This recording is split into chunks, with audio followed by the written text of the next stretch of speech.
সাকিব আল হাসান তার শেষ টেস্ট খেলতে ঢাকা আসবেন কি? এটা এখন একটা মিলিয়ন ডলার প্রশ্ন। এই কারণে বলা হচ্ছে যে অনিশ্চয়তা তৈরি হয়েছিল সেই অনিশ্চয়তা কিছুটা হলেও কেটেছে। যুব ক্রীড়া উপদেষ্টা বলেছেন তিনি নারী টি-20 ওয়ার্ল্ড কাপের ওখানে দেখতে যে প্রথম বলেছিলেন যে তারা ভাবছেন বা এই পরিবেশটা তৈরি করার চেষ্টা করছেন যাতে সাকিব মাঠ থেকে বিদায় নিতে পারেন। এরপরে বিসিবি সভাপতিও বলেছেন। তো এখন বলটা চলে গেছে সাকিবের কোর্টে। তিনি কি দেশে এসে বিদায় নেওয়ার ঝুঁকিটা নেবেন? ঝুঁকিটার কথা বলা হচ্ছে এই কারণে, কারণ তার তো শুধু ক্রিকেটার পরিচয় না, তার বাইরের একটা পরিচয় আছে, তার নামে মামলা আছে। ফলে তিনি ঝুঁকি নেবেন কিনা এখন সেটাই সবচেয়ে বড় প্রশ্ন। এগুলো নিয়ে কথা বলবো। সবাইকে স্বাগত জানাচ্ছি লেটস প্লেতে। আপনাদের সঙ্গে আছি আমি রাকিবুল হাসান।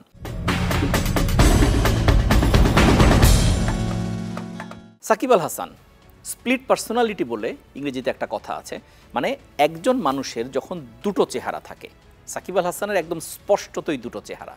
ক্রিকেটার সাকিবকে আপনাকে একভাবে বিশ্লেষণ করতে হবে, পাশাপাশি সাকিবের যে অন্য অঙ্গনে যে মুভমেন্ট, সেটা ব্যক্তি সাকিব, ব্যবসায়ী সাকিব, রাজনীতিবিদ সাকিব, এই সব জায়গাগুলোর হিসাবটা কিন্তু আলাদাভাবে মেলাতে হবে। ইনফ্যাক্ট তিনি কিন্তু সর্বশেষ যে নির্বাচনে সংসদ সদস্য হয়েছিলেন তার আগের বার, মানে যখন মাশরাফি প্রথম হলেন তখনই কিন্তু তার আগ্রহ ছিল সংসদ সদস্য পদে নির্বাচন করার। সেবার তখন তার ক্যারিয়ার অনেক বাকি ছিল, তারপরও তিনি আগ্রহী ছিলেন।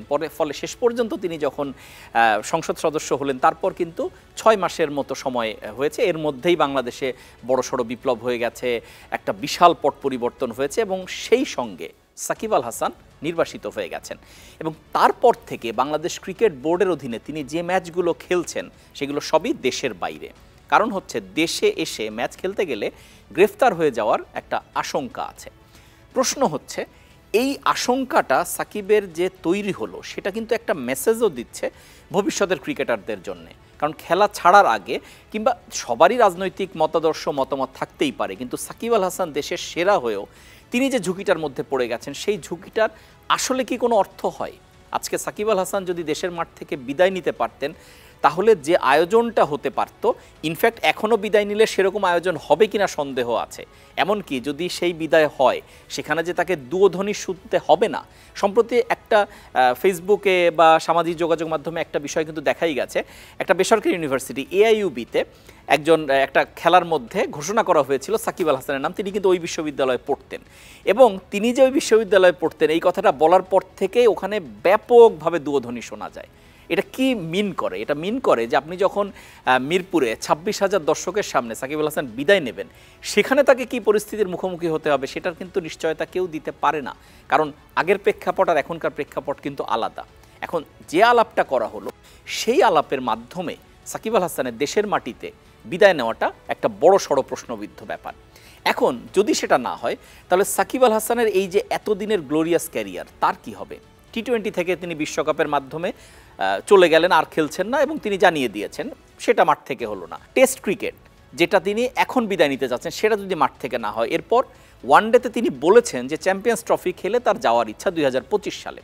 এখন প্রশ্ন হচ্ছে এখানে যদি সাকিব আল হাসান এখন খেলতে না আসেন, আমি ধরে নিচ্ছি বিসিবির পক্ষ থেকে যে চেষ্টা করা হয়েছে এবং সরকারের পক্ষ থেকে যে অবস্থা তৈরি করা হয়েছে তাতে তারা চাচ্ছে সাকিব আল হাসান এসে খেলুক, কিন্তু সাকিব আল হাসান সাড়া দিলেন না। যদি এরকমই হয়ে যায় পরিস্থিতি তাহলে সাকিব আল হাসানকে ভবিষ্যতে বিসিবি খেলাবে কিনা সেটাও তো একটা বড় প্রশ্ন। আমি শুধু বিদেশে খেলে বেড়াবো এবং সেটা বাংলাদেশ ক্রিকেট বোর্ড অ্যালাউ করবে, নাও তো হতে পারে।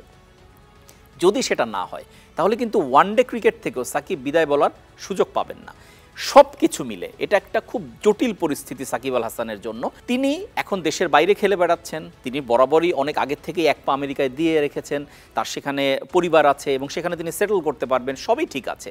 কিন্তু সাকিব আল হাসানের এই পরিণতি প্রত্যাশিত তো ছিলই না এবং সেটা সব ক্রিকেটারের জন্য একটা বড় সড়ো ওয়েক আপ কল।